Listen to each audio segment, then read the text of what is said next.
All right, hello from Indy. Just doing some more parts cleaning. I got the distributor apart, getting it cleaned up. It was a fairly new one, really. So got the carburetor, it's all cleaned. Waiting for my carb kit to get here. I'm likely to build a 800 CFM distributor when I'm all said and done. But hopefully I get all the right parts in the right places. Found a few things. So first is, you'll see this, let me get my hand over here, this little, you see the arrow, and then that slot, there's two slots. There's that one, and then there's one on the bottom. The top arrow is for a small block when there's one arrow. It points to the right. The bottom would be for the 440 that I'm running. You'll notice they're not directly offset. One's at 12, one's at 630 or 7. And it's just how this reluctor lines up with that magnet right there. Do this. Ooh, stuck to it.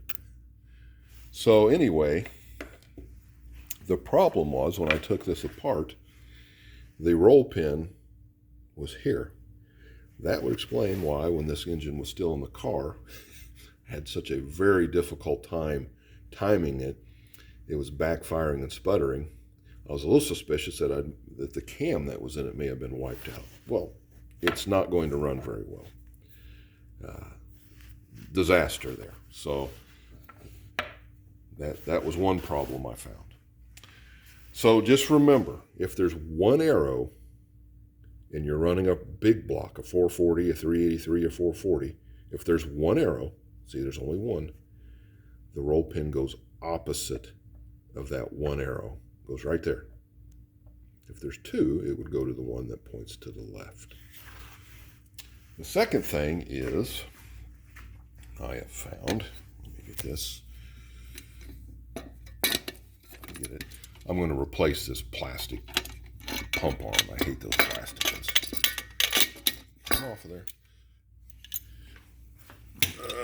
Is this, let me get this down. If you look up in there, you can see those slots, and you just want that slot barely showing. Well, it was, ouch. I mean, it was like right there. It wasn't barely showing, it was a lot showing. You can see better. So I've adjusted that. The other thing is, on the idle screws for here, I mean, you could back them way, way, way, way out before they did anything. So that all tells me, again, the camshaft that's in the engine is unknown at this time, but that tells me that this might be a pretty healthy camshaft. So anyway, what I'm going to do for now, it had 72 jets in it. I put 74s. It's hard to go on the plugs that were in the car because they were pig rich, but they were pig rich the way it was idling. It may have gone lean as soon as you gave it any gas. So we're going to play it safe, go with the 74. I've got this adjusted. Something else I can do, I can mess with here as I start getting this thing back together is, you know, you have this adjustment screw here, I can mess with that. I might just drill 2 holes in these butterflies, one here and one here, one on each, not two, one on each butterfly. That lets some more mixture in there. That will allow me to get things dialed down at idle. Anyway, we'll go over that more in the future, but that's probably what I'm going to do and where I'm heading with that. But that I won't do until I can get in here and measure this camshaft. I just haven't done it. And pull the intake and the valley pan gasket off and measure from a lifter or something, or just pull the cam out, one of the two. I'm tearing the motor down, so I might as well just wait till I get everything torn down to worry about it. So anyway, those are just the little things that I've been finding that you know, it would have just, well, it ran like a dog. And so like I said, when I went into the engine, I didn't expect much because it just ran so horrible. But when I got in there, I found a good engine. So far, we'll know for sure when it's torn down, but now I'm finding out why it was running so horribly, sputtering and backfiring and sound like a cat hacking up a fur ball or hairball. And that's why. I mean, that and the carb set and all those little things were just wrong.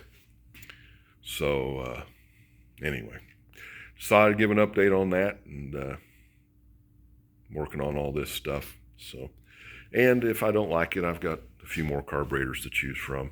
I'm still skeptical on running the 750. I really would like to go the 850, but I'm trying to, on this build, I'm trying to use what I have and rebuild everything I have.